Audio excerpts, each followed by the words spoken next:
So it's all to play for still. I think so. Do you want to bet against us?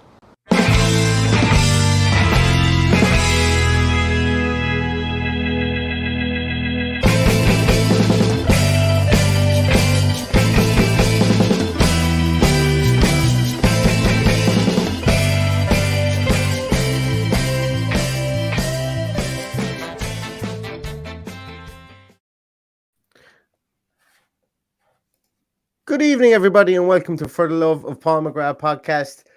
There's a Y in the day, so that means we're going to do a podcast at this rate. You know, it seems to be every single day. You guys are sick of seeing my mush, but as I said, today we have a very, very special guest. I've bigged it up on social media because I really believe that everybody wants to get a view or wants to get an inkling, I suppose, really, as to what Neil Critchley is going to bring to Aston Villa Football Club. And I'm delighted to be joined by Conor Hamilton from Up the Mighty Pool website and also from the Seasiders pod to discuss and to go through the intricacies and, I suppose, the idiosyncrasies, should I say, of Neil Critchley. But firstly, Conor, thank you so much for coming on. How are you today? Yeah, I'm doing really well. Thank you. I mean, apart from the fact that we've just lost our star manager, I'm doing okay, all things considered. All things considered. And you know what? We'll start at that. We'll start at Blackpool as an entity first, I suppose, really, before we get into Neil Critchley, because as I've said a couple of times previously, they're a club that I feel sorry for because you guys were ran into the dirt by a previous chairman and, you know, trundled down through the leagues after getting the riches of the Premier League. And, you know, arguably you could say that Neil Critchley was the green shoots of recovery. But Blackpool Football Club as a club at the moment, what's the take out the Neil Critchley factor, but, you know, is there a feeling of buoyancy? Is there a feeling of growth again within the club after some turgid years where you were at loggerheads with your ownership? Completely. I think we are feeling on the right track. There's a lot of positive momentum in the club. We have got rid of the Oystons, those terrible owners you referenced, who really did run the club into the ground. Since then, kind of there's been really two key individuals, I think, in creating this sense of positivity around the club. The first is Simon Sadler, the owner, a kind of born in Blackpool, fan of the club lad, who works as an investment banker in Russia, now runs a hedge fund in Hong Kong, and bought the club a couple of years ago, you know, when Oyston was forced to sell. And really kind of it's every fan's dream to have an owner who is a massive fan of the club, really wants to see it succeed, is passionate about the club, etc.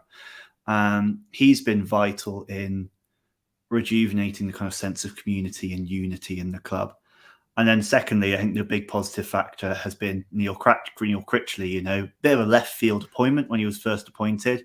You know, previously Liverpool under-23s coach, you know, experience in a top managerial job, kind of very visible process of kind of learning in those first couple of months, but then really began to nail it, really began to click, you know, a quarter of the way through his first full season in charge in League One. And from that point on, we were unstoppable in League One, you know, and earned promotion to the Championship via the playoffs. In our first season back in the Championship with I think, weaker squad than most would have liked. And I think certainly a squad that led to most pundits and bookmakers predicting we'd get relegated. He instead led us to a relatively comfortable 16th place finish. And I think really a lot of the fans do credit him with that. So he and Sadler have been an incredible force for kind of getting Blackpool back into the Championship, feeling like there's real progress and momentum in the club again. And actually just this summer, you know, Sadler's announced that he's going to be kind of taking a £30 million loan to rebuild one of the stands and build a massive training facility, which will help us do stuff like make our academy from a Cat 3 to a Category 2, stop building that kind of youth pathway that's been neglected for 20, 30 years, because particularly in that off-the-field stuff as well, Blackpool, because of the underinvestment, are 15 decades behind other clubs and an area where we really need to catch up. So that's being addressed. There's no magic bullets. It won't get fixed overnight. But Sadler and Critchley have done an amazing job just restoring a sense of pride in the club and that you're proud to be a Blackpool fan again, which is really just what every fan wants, fundamentally, at the end of the day. Absolutely. And, you know, you harken back to I suppose you kind of really have to call them the more recent glory days of being in the Premier League. And, you know, if you don't mind me saying this, and I don't mean this in a negative connotation, I think any team with Ian Holloway in charge of them are going to be considered a bit of a motley crew. You know, a kind of a team of overachievers is essentially what what it was felt that you guys were at that time, and maybe the sustainability of it was something that could have been built on. But it's good to see now that you guys. The reason I'm saying that is because I've been in the Premier League 10 years ago, and then all of a sudden to find out that you only have a Cat 3 academy, you know, you'd think that a team like Blackpool would have probably reinvested in the back end of the club first, I suppose, and keep that and make sure that they can grow from that position, kind of more like a Huddersfield would have done recently, or maybe like even a Brentford have done through the years, have invested internally more so than taking all the dividends out. But as I say, I don't want to bring up the old wounds of that old chairman whose name shall not be spoken, because, as I say, it was a long, hard road to get rid of him, and lots of protests and lots of, if I'm not mistaken, there was court injunctions, was everything involved in that. There was the Blackpool Gazette journalist covering Blackpool, I think, was more of a legal reporter towards the end of his time than an actual sports reporter. Yeah. Which is interesting itself. And look, you saw, as I said, that will take away from the club, and players aren't going to want to come near a club like that. They're going to have that kind of toxic element around them. And as I say, the green shoots of recovery came when, I suppose, Simon. Well, it's unfair to say it about Simon Grayson that he was a part of the former Blackpool as such, but he did leave his post, and you guys, as you mentioned, did appoint from left field, and you appointed a coach more so than a manager in the form of Neil Critchley.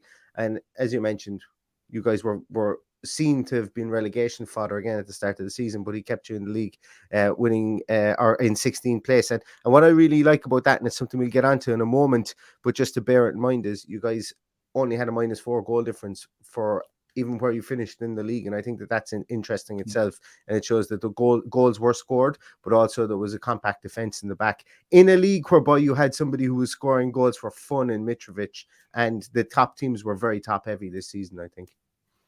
Yeah, completely. I think the great thing about Neil Critchley is he always kept you in games. Like, we were never, until the final day of the season when we were playing a Peterborough team that had already been relegated, we had nothing to play for. We never got stomped last season. Like, there was never kind of a 5-0 or a 7-0 or a 6-1 or anything like that, which Fulham did do to a number of teams, a couple of times that season.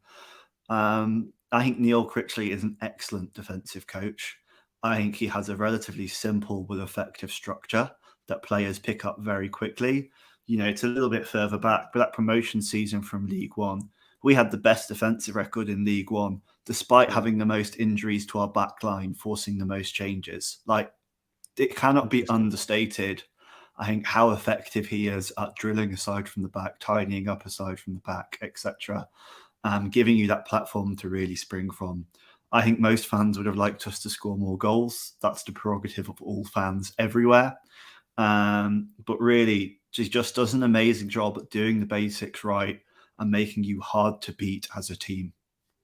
And God knows Aston Villa need to be hard to beat, specifically after 70 minutes in games. That's still a sore point. It's going to take me all off season to get over that. It's going to take me all off season. But I mentioned, and you mentioned it as well, that it was a bit of a left field appointment. Not that Neil Critchley was unknown as such, because he'd been on the touchline. He managed a senior game against Aston Villa in the Carabao Cup, and when they had to play their kids, and Jurgen Klopp was gone to the World Club Cup Championship, whatever it's called out there, and they had to play their kids against us. And Neil Critchley was the man who was entrusted to manage that day. But he had obviously been in what was being lauded as an absolutely fantastic Liverpool under-23 team at that time. Now, whether those players, it's arguable even now when you look at it, have those players really come true from 3 years ago? But I don't think that's a Neil Critchley fault. But you guys did, you promoted him towards a managerial position. Give me kind of an insight, I suppose, before we look at the tactics, into the man himself. And I know this is difficult because obviously you look at the fact he signed his contract only 6 months ago and now he's out the door again. But think back to when you loved him. What was your view of him, and I suppose how he deals with media, and like what type of what demeanor does he have? I think he is an excellent coach, an excellent tactician. I'm probably still of the view that he is a good person, and I would be surprised if he doesn't become, a Premier League manager or an England manager in the future. Really? In terms of, he built such an amazing connection with the fans in such a short period of time, particularly something that was very difficult to do when he started his post really kind of at the beginning of lockdown. But he had this, maybe it's the Jurgen Klopp playbook, if I'm being cynical, of, the fist pumps at the end of the games, the tapping of the badges, talking about how Blackpool's a hardworking place and his team has to be equally hardworking if they're going to wear that shirt. He said all the right things, and it felt like he really got Blackpool as a place, you're kind of slightly down and out, kind of hardworking, a little bit quirky city. He felt like he just got us and built that really rare connection to the fans that I don't think we as fans had really felt since Holloway. In terms of presenting to the media, he's always appeared very genuine, very humble. On the most part, told it like it is. There have been a couple of disagreements between him and like the Lancs Live journalists or the Gazette journalists, etc. But on the whole, they felt that Neil Critchley has always been kind of honest in his assessment of the squad and where we're at. Always willing to kind of stay around and have a joke, kind of tease them a little bit off the record, etc. Always gave the impression of being a thoroughly decent man. Now, the manner in which he's gone, in which it sounds like the club only found out short notice, the players didn't know, and certainly was a shock to Blackpool fans with him having signed a deal to 2025 or 2026 just last year. That's left a sour taste in the mouths of many and has maybe opened him up to accusations of being disingenuous. But really, until yesterday, I don't think you would have heard any Blackpool fans, or certainly 90% of Blackpool fans would have only have said nice things about him. Yeah, and I think that does come across. You see it in his post-match interviews, looking for bits and pieces to watch on him on YouTube during the course of last night. You come across so many of his interviews afterwards, and he just comes as a regular guy. A regular guy. And I think that bodes well for a coach, because he's not a Billy Big Balls. It doesn't come across, if you'll excuse the term, he doesn't come across like that. He's not a guy who puffs out his chest or anything. And reason I'm talking about that is you don't need two alpha dogs within the dressing room, and you need to have Stephen Gerrard as the alpha dog within the dressing room. So with a Neil Critchley coming in and his background, I suppose, of managing younger players previously, he probably needs to be a bit more intertwined within the player group as opposed to the management group. Would you say that he was a very good players manager, or he was more of a players manager when he was there? And I think that's one thing that I think was probably bugged me about the recent coverage. There's been a lot of focus on, Beale was the tactician for Gerrard, and Critchley's being brought in as this kind of new tactician replacement, which I think really does a disservice to his ability as a man manager. There are characters in the kind of Blackpool dressing room. There's individuals like Gary Medine, kind of our veteran, 30-plus-year-old striker, who once absolutely rinsed out a poor media kind of staff member because they used a picture of him with kind of like this bright yellow, bowl cut on the programme. And Neil Critchley showed an ability to handle those veterans and those big personalities really, really well, while also developing younger players. I think, if you're looking for somebody who can be a slightly softer touch to maybe Gerrard, or can kind of be the good cop to Gerrard, he can absolutely bring that. If you're looking for somebody to kind of do a bit more hand holding of, maybe that pathway from the under 23s to the first team, Critchley can absolutely be that man. He's not just a kind of X's and O's, arrows and half spaces kind of guy. He absolutely gets the human side of the game. And I would hate for that to get lost in a lot of the coverage of him as a tactician, or in our discussion about him later in terms of the tactics he's used on the pitch. Absolutely.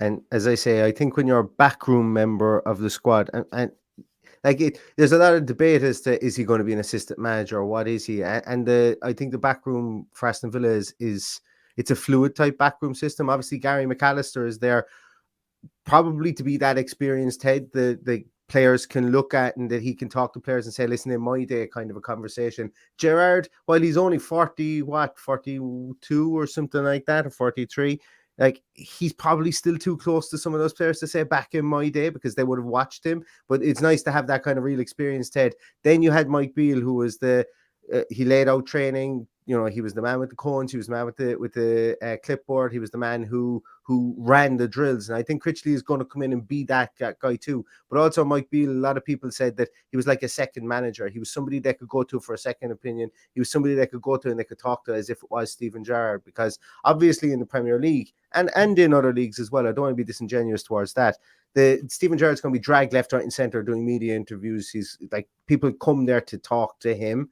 And it's nice to have this guy in the background that can also take over the mantle when Gerrard is preoccupied. And I think it's okay to say that about a manager, because we do have celebrity executives. Like, we live in the world of the celebrity executive CEO in business, and we also live in the world of the celebrity manager within football too. And I think that's okay too. So bringing in somebody like Critchley is very important, I think, and specifically based on what you've said there, the fact that he can be the arm around the shoulder guy to a younger player, and also relate to somebody like Gary Medine, who's a complete head to ball at times, and still get the two of them in the same simpatico within the same team. So that's really interesting. Now, you mentioned that that obviously he is a tactician. And we are going to talk about that. And I suppose that's what the whole premise of the podcast was, to get a look at Neil Critchley's tactical analysis, because one of the things that's been waged at Aston Villa is that we flipped between identities at times this season. We've played 2 9s, we've played 2 10s, we've played our fullbacks high, we've played no defensive midfielder, we've played defensive midfielders. We've left Tyrone Mings and Ezri Konsa completely open at times.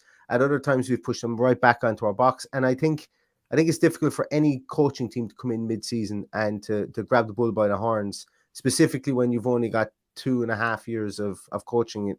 Granted, in a lesser league in Scotland, without any malice towards the Scottish league. So Neil Critchley is going to have an off season to implement what he wants to implement, and it would be nice to take a look at that now. Guys, you might wonder why I was so excited about Conor coming on the podcast. You know the way I've got a penchant for an old a slide show here and there, and to bring up things with statistics. Well, Conor is a man after my own heart, and he wanted me to show up this. Well, actually, he didn't want me to. I wanted him to show it too. He wanted me to show this, and it is a graph that will hopefully go some way to explaining the similarities between how some of our players can play and Neil Critchley. So I'm going to shut up. And I'm going to leave Conor take over from here and explain the defensive approach. Yeah, thank you. And I think actually, from what you're saying, he's going to have an entire off season to implement what he wants. I don't think that's going to be such a big lift, because from what you've told me and from what I've seen of Villa, is really, I think his philosophy is just going to be a continuation of what Villa already do. In terms of, you defend narrow, force opposition players into wide areas, and really kind of exploit those, kind of really stop them exploiting, narrow pieces of pitch, etc., the middle of the pitch. I think the final game of the season you had against Manchester City was a really good example of that. They really struggled to break Villa down, really struggled to break you down, until they brought on Zinchenko and created that width in the pitch. I know it's something Gerrard did well at Rangers as well, defending the middle of the pitch, and you see it in his choice of formation, whether it's the Christmas tree formation that's currently up on the screen at the moment, or it's that kind of midfield diamond that packs bodies in the middle of the pitch. It really feels like that is your identity, at least, and you can correct me if I'm wrong. And that's actually Critchley's identity as well. When I think about what Neil Critchley has done this season in the Championship, and it's been quite effective, it's been on kind of, forcing opposition players out wide. So, our front four, our 2 strikers and then kind of 2 wide midfielders, wingers, kind of position themselves and cut off all the passing lanes into the middle of the pitch, normally forcing the opposition to pass to the fullbacks, at which point they trigger a press, try and win that ball in the tighter space, and ideally, maybe win a throw-in, etc.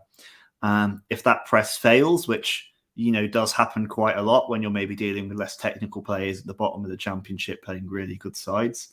You've still got, a back four and two holding midfielders, with the two midfielders really screening that middle of the pitch and keeping the ball in the wide areas, and protecting the front of the defence, protecting the middle of the pitch.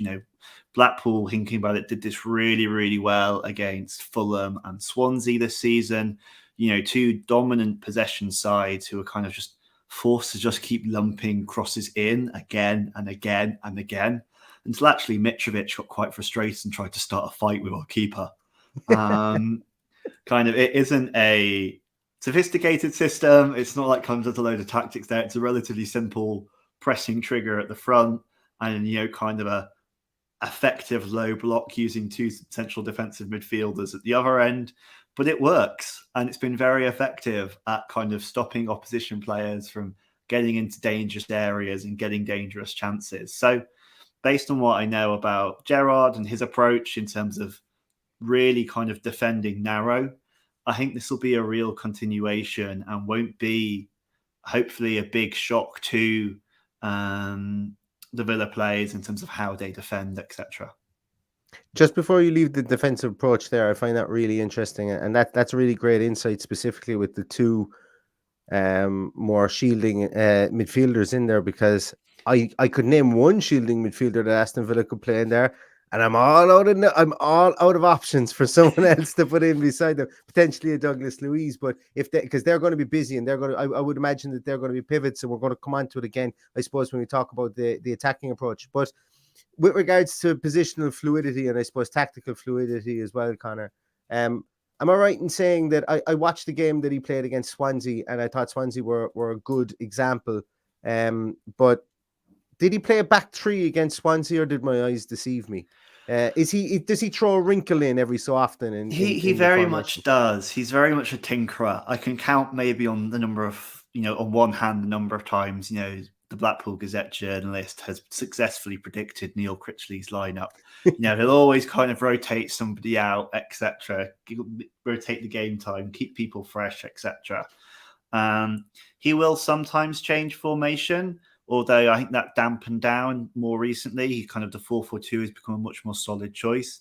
But, I think one game against Swansea, I think maybe when we were away at Swansea, he played a back three and tried to match them up to stop them overloading in the wide areas. Didn't do that a huge amount in the season, but I think always just wanted to make sure it was an option he could have.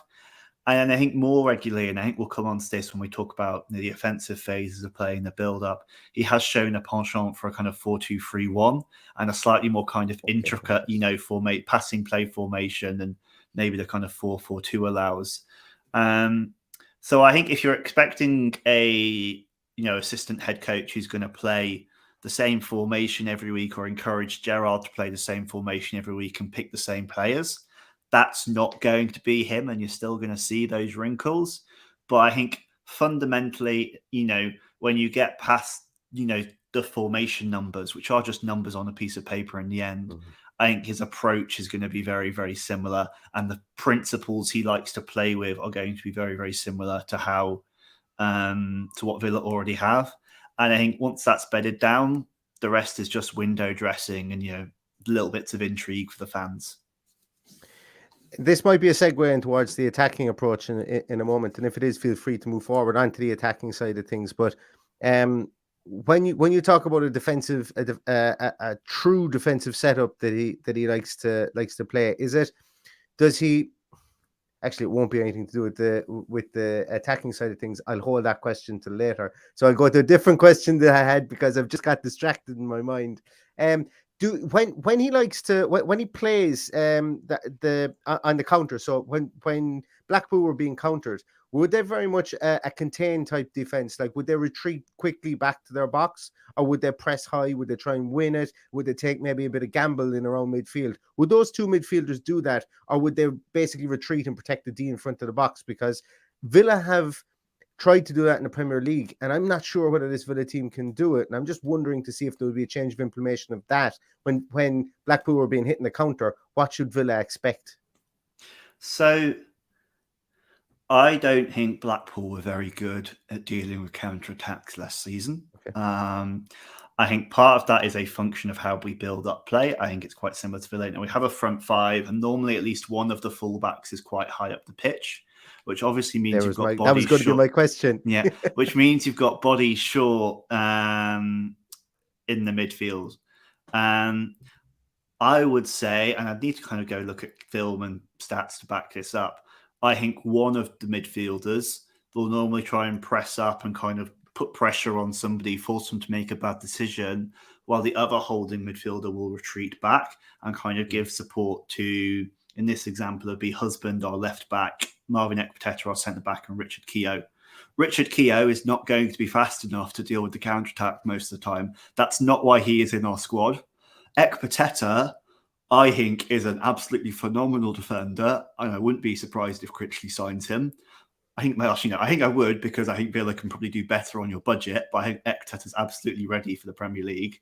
His ability, I think he was able to mask a lot of our problems because he kind of almost had that like free safety role where he could just deal with, he has the pace and the ability to tackle on the slide to kind of stop attacks, at source, or kind of always make those last ditch tackles when you need him to. He was just exceptionally good at that. But I think that masked a real weakness of Blackpool, which is because we left room on the flanks in how we build up in the attacking phase of play, we could sometimes get caught out on the counter. Very obvious at the beginning of our season against teams like Cardiff and Huddersfield. We maybe learned how to deal with it a little bit better later on in the season. But if you're looking for a solution to that problem, I'm not sure Neil Critchley's shown that he can solve that at Blackpool yet. But who knows what he can do with the better players he'll have at his disposal at Villa. There's a question in here from one of the guys watching. It's from Stephen, and he said, "They watched the playoff final and noticed the press was very vulnerable to switches of play. In the Premier League, where teams are quicker to switch the ball, could this setup be an issue?" I suppose the two questions in that is that something you've noticed? The quick pitches, quick switches of play do leave the team vulnerable, and is that something that actually continued on in towards the Championship? So I think you do see the switches of play less often in the Premier League. There are a couple of examples where I think we were caught out. The game against Cardiff I just referenced, I think it's was maybe our third game of the season last season. Their final goal, which they scored on the counter while we were trying to press for an equaliser, they just decimated us by executing the ball in those wide play areas so well, because we have players high up the pitch, because we try and use our width and use our fullbacks. We are only really kind of using two midfielders and three defenders to try and guard the middle of the pitch, which means if somebody's able to make a run down the left, draw everyone in, switch a ball to the right, and you're absolutely in. I think it's a feature of how we play. And will be something where we have that degree of vulnerability. I'm not necessarily sure it'll be an issue in the Premier League because, again, you have higher quality defenders. You'll have faster defenders who can recover from that maybe. And maybe we'll have kind of slightly better positional discipline to not be in that situation in the first place, knowing it is more likely in that division and being more used to it. But yeah, I think the switches of play point is a good one. It is a vulnerability that is I think very much a choice in how we play and how we talked about how we play so far. And our approach so far has been hope one of the wingers or one of the defensive midfielders can put enough pressure so that those balls never really work. Excellent. That makes sense, and it does make sense. And to be honest with you, obviously, Critchley and Beale would have grown up in the same house with regards to Liverpool, and some of what you've mentioned there does ring true to what we saw with Aston Villa last season with high fullbacks, specifically in the attacking approach. And if we can move on to the attacking approach there and have a quick look at that, we'll be able to we'll maybe make more sense of that. I'll just move us out of the way there just for the moment. And I'll move us back again. So yeah, I like where you've got Digne and Cash anyway, for sure, because there was actual times where Luca Digne was probably up in that exact position more than he was back in his own half, specifically against weaker teams. He was just up there all the time. But talk to me a bit about the attacking approach that takes place. Yeah, absolutely. So I think the attacking philosophy is a bit less certain. There are some immediate similarities, I think, born out of just how all elite teams can and should attack. But the composition and the way he probably builds those attacks will be very different. So fundamentally, I think Critchley's preference is to attack with a front five like most elite sides do. There's a very great Michael Cox article in The Athletic that kind of goes into that in more detail, as well as one on kind of Up to Mighty Pool, UTMP, the site I kind of write for. With Villa, it's very, very clear. It is your two kind of either attacking midfielders or kind of inside wide forwards, depending on the formation you're playing. With then they're going to cut in with the fullbacks really aggressively providing the width, as you pointed out. Whereas with Blackpool, I think that front five, is more going to be our two strikers in this situation, Lavery and Medine, our two kind of attacking midfielders or inside wide players, Keshi Anderson and Josh Bowler. And then there's normally just going to be one fullback, maybe pushing up, providing that width, that fifth man to make that overload.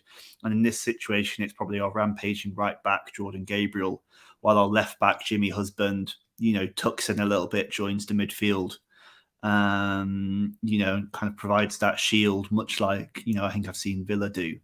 So the composition's slightly different, but I think it's kind of, end state for how he wants his attacks to look and be maintained is going to be quite similar, with at least one fullback still supporting, some of the positions or some of the composition, those numbers are going to be slightly different.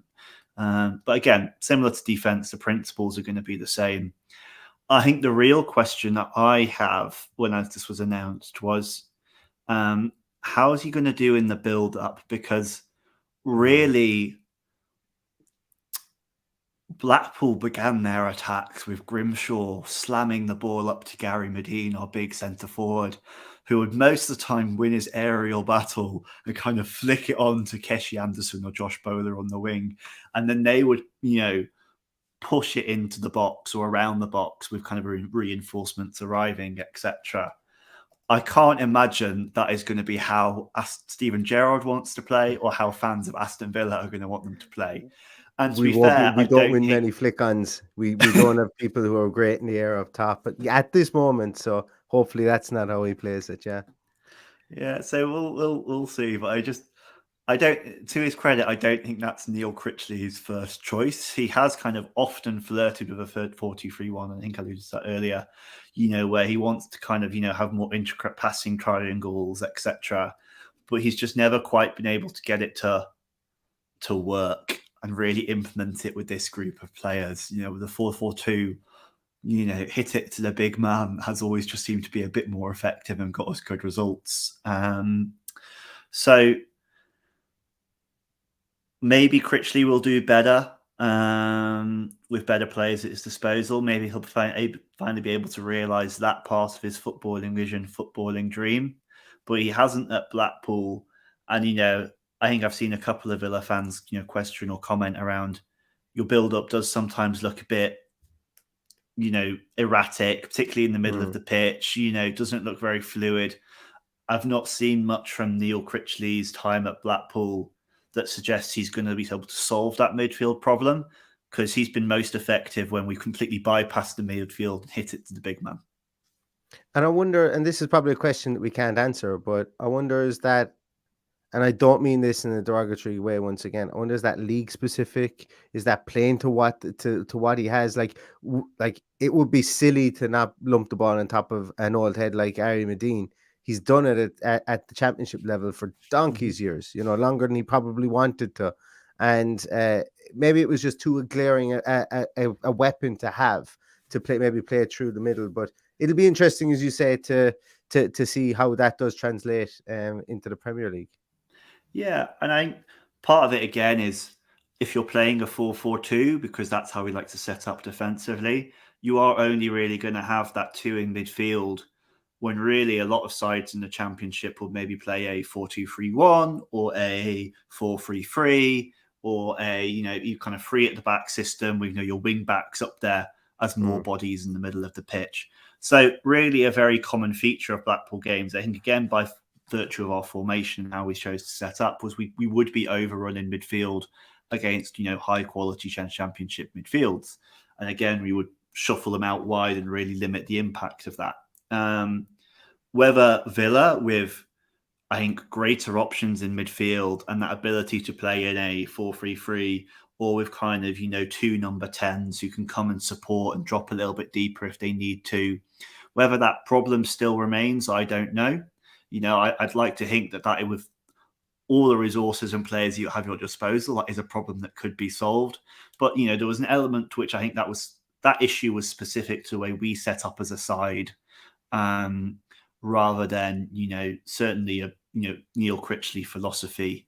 And that's what I think I'm getting at as well, for the simple fact that he didn't learn long ball football at Liverpool. You could be guaranteed that. It wasn't as if he came in and Jurgen Klopp pointed at him and go, "Why are you keeping it on the ground? I want it Jack Charlton style. Higher in the air is the way I want the ball." So that's what makes me think that, he saw what he had. And it's a plus point, I suppose, in a way. Saw what he had, molded his tactics to suit that, got the results because he got you promoted, and then further got the results in the Championship where he got you the stability to stay there against, as you said, the bookies' odds. We've got a question here for you as well, and it's a really good question. If I could ask Conor how he found his in-game management, would he change it up quick if it wasn't going to plan, or would he remain patient? Also, if you could comment on his use of subs.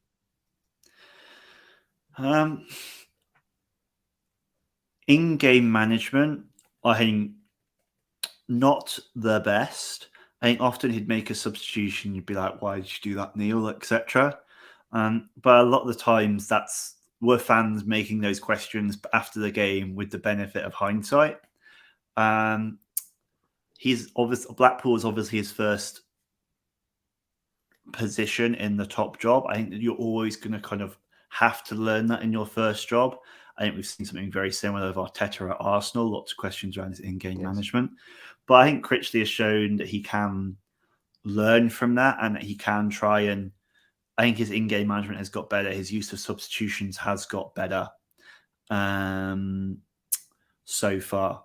But really kind of, I would say, not completely disastrous, but not an area where he stands out. Like, he's not a Pep Guardiola making subs to change the game, recognizing that your opponent is defending narrow, bringing on a wide fullback to really stretch it, and coming back from 2 goals down to win the league. Like, I've not seen something like that from Critchley yet. But I wouldn't say in-game management is one of his biggest weaknesses. I think there are more areas we can talk about maybe there. I let you away with the Man City reference. I let you away with the last day of the season reference for sure. You're too nice. You're too nice to give out to you. As I say, that does make sense, because I suppose a lot of those in-game management pieces they're learned philosophies, they're learned experiences, and it would be interesting, as I say, that and realistically speaking, it's probably not going to be his call now that he's in the backroom team again and not the main head honcho. It's probably not going to be his call in this instance, but he would be part of the brain trust from that point of view. This is an interesting question here as well, so we'll maybe finish up on this one. But similar question: Aston Villa managed to recover just 1 point in 13 games when losing at half-time last season. As a manager with a more impressive defensive record, how well does Critchley respond to losing positions? And I presume what that means is going down a goal or going down 2 goals. How does he respond to that? Yeah, I think pretty well.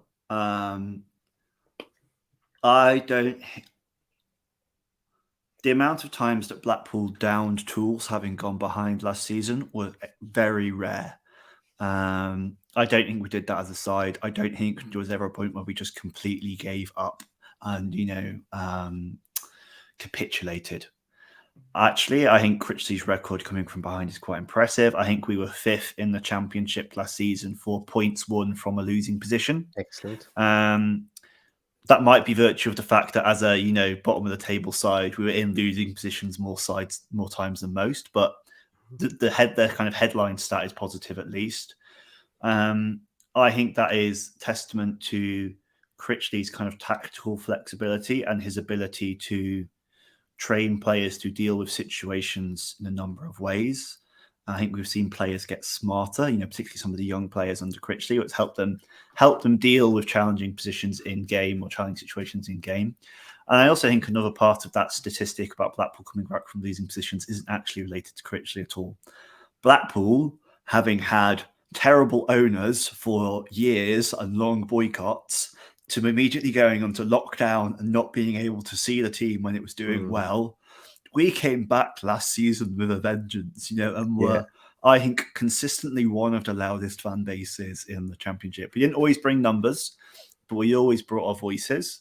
And kind of whenever you did that end of season, who was the best away fans at your ground, kind of a lot of Championship fans were very nice and said Blackpool were amazing. So I think also part of that ability to come back from losing positions is, I like to think as a fan, the fact that Blackpool fans are incredibly vocal and help the team dig deep when they need to. So I think Critchley's probably quite good at training aside to come back from losing positions. I think the fans also helped in that situation as well. Excellent. That is good to hear. Because Villa Park there's been times when it's nearly blown the roof off this time this season. But there's also been times whereby maybe it hasn't. Now I haven't been back much since the return of football, should I say, but I know the fans want to be able to cheer on their team, and I'm sure it's going to give them a great lift in the coming season, knowing that they will be galvanized. Well, do you know what? Do you know what's better than coming back from a losing position? Not being in the losing position in the first place. That's what the best solution for coming back from a losing position is. Conor, I'm just absolutely delighted you've given me tons of time today, and we didn't even agree on a time, but I was only thinking 20 minutes in the back of my mind, and we're 40 minutes already. Any last kind of final words, I suppose, on Critchley? Anything that you maybe haven't gotten around to saying that you'd like the fans to know about? I think probably I'd close on two things. The first is young players, and the second is set pieces. Critchley, if I think he's going to be used right, will have an impact on young players, should have an impact on kind of your pathway into the first team. I think Davies, Cameron Archer, maybe even Ramsey could hopefully benefit from kind of the man who supposedly taught Trent Alexander-Arnold everything he knew. And to be fair, in his limited time at Blackpool with a much more limited youth setup, he did quite well. Young, promising players who had been dismissed, completely by other Premier League academies like Shane Lavery, Josh Bowler. Shane Lavery was playing out in Ireland. Josh Bowler had been cut from Everton and then Hull. He, made those guys who had been cast off into really quite serious Championship players. It's looking like we might get kind of a 5 million fee for Josh Bowler this summer. He can develop those young players, and I'm really excited to what he can do with the talent Villa has and the setup Villa has. I would be really excited about that. On the other side, Blackpool weren't great at set pieces last season.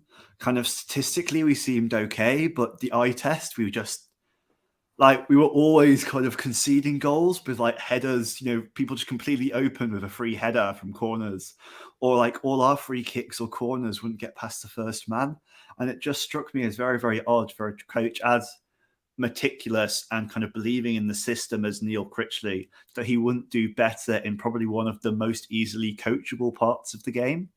So I know Aston Villa have, a specialist set piece coach, Austin McPhee, by all accounts. You've got two. Yeah. Well, Tom Culshaw apparently has been doing a lot of work with them as well as Austin McPhee. So, yeah. So hopefully that won't be as big an issue, but, more so than in-game management, I would say that would have been one of Critchley's big weaknesses, is that ability to manage set pieces. But hopefully, again, you've got the right team around him and the right backroom staff in other parts of Villa that will be mitigated. This is going completely off topic, but I think it would be remiss of me not to ask a Blackpool fan this question. Given the profile, I think that this young man has gained, and that the club has gained from supporting him as well. But Jake Daniels obviously made a really big decision to to come out very recently as well, obviously to national acclaim, and he's received a lot of support about it. What's the feeling around the club, I suppose? Is it good to see the club has rallied around him and really protected him, I suppose, from that as well? Because as we know, it hasn't actually been something that's been the done thing. But what way are the club, or what way is the club, the community, and everything like that reacting to this incredibly brave thing to do? I think first and foremost, and it probably sounds very obvious, it's just immense pride in him and his decision to come out. I think it is a testament to him and his character and his bravery to do it, particularly at such a young age. That's what I mean. Yeah.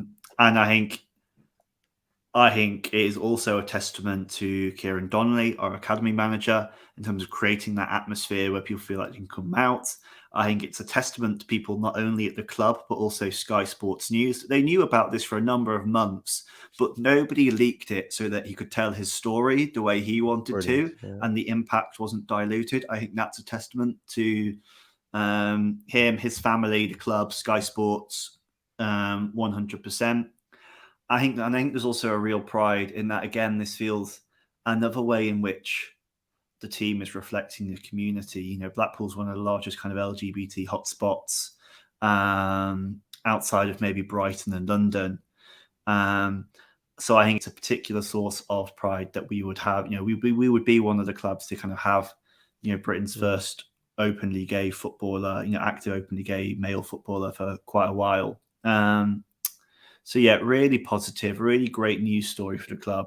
Can't wait to see what he can also do on the pitch. His game time up until now has been quite limited, but just really, really proud. And he's having an impact. You know, we've just seen 2, you know, match officials in Scotland come out as gay on the same day, attributing it to Daniels. So he's already having an impact, and long may it continue on and off the pitch. Absolutely, and I agree wholeheartedly, and I concur with absolutely everything you said there as well. Long may it continue, and long may people feel safe, feel more comfortable, and in a safer space to do that.